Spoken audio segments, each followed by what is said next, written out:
dengan adanya keputusan bahwa kita akan mencapai dekarbonisasi 2060 atau lebih awal, maka perencanaan energi kita, dalam hal ini kita Mhm. bicara perencanaan ketenaga listrikan, memang sudah harus diarahkan ke sana.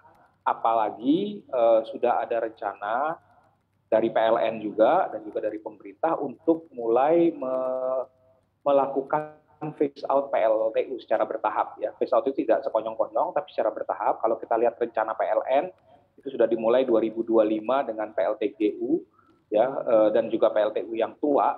Lalu kemudian 2030 itu mulai dengan beberapa PLTU dan secara bertahap. Nah, ini dengan skenario yang normal. Artinya normal itu adalah pembangkit-pembangkit yang sudah mencapai usia ekonominya tidak akan Mhm. diperpanjang, untuk proyek-proyek IPP yang kontrak dengan PLN yang sudah mencapai masa akhir kontrak tidak akan diperpanjang, dan oleh karena itu seiring dengan phase out PLTU ini, maka memang eh, kapasitas energi terbarukan itu harus ditambah.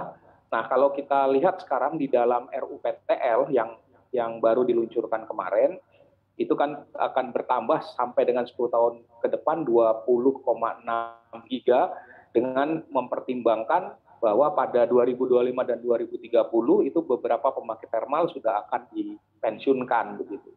Nah, jadi kalau ditanya siap atau tidak, kita harus siap gitu. Jadi, dan inilah gunanya Baik. adanya perencanaan energi ya. RUU merefleksikan kesiapan kita sebenarnya untuk berpindah dari energi yang fosil ke energi bersih.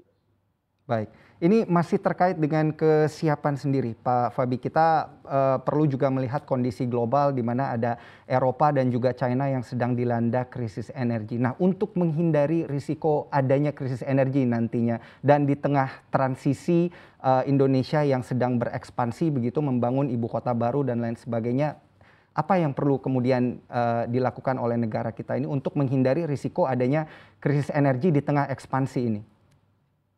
Ya. Jadi kalau kita lihat kasus di Inggris, di Eropa maupun di Cina, persoalan krisis energi ini memiliki driver yang berbeda-beda. Tetapi benang merahnya adalah ketergantungan terhadap energi fosil itu yang tinggi. Ya kalau kita lihat komposisi bauran energi fosil mereka, di Inggris misalnya gas yang mencapai 40%, ya, di Eropa juga gas juga cukup tinggi, dan di Cina itu batu Mhm. baranya mencapai 56%. Dan kita tahu bahwa komoditas energi fosil seperti batu bara, minyak, dan gas itu kan tradable commodities yang harganya itu bisa saling saling saling terkait satu dengan, atau saling mempengaruhi satu dengan yang lain. Jadi kalau kita lihat ada kenaikan harga minyak, itu akan diikuti dengan kenaikan harga gas. Ada kenaikan harga batu bara, itu kan kenaikan harga gas. Karena apa? Karena Mhm.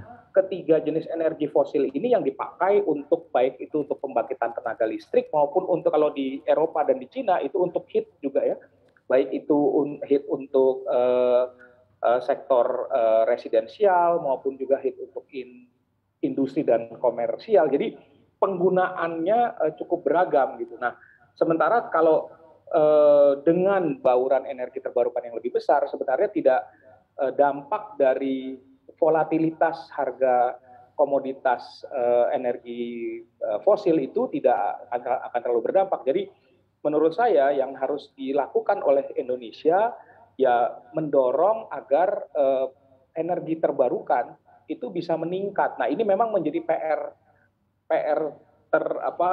PR tersendiri ya, kalau Mhm. kalau kita lihat mengingat pertumbuhan energi terbarukan sebelumnya itu 400-500 megawatt per tahun, sementara kalau dengan kita lihat RUPTL yang ada sekarang ya 21 gigawatt sampai dengan 2030, artinya harus tumbuh kira-kira 2 gigawatt per tahun. Nah, ini artinya apa? Artinya harus naik 4-5 kali lipat dari Mhm. yang kita tumbuh rata-rata per tahun. Nah, ini fungsi dari kalau hanya mengandalkan PLN semata tentunya berat ya, tetapi Mhm.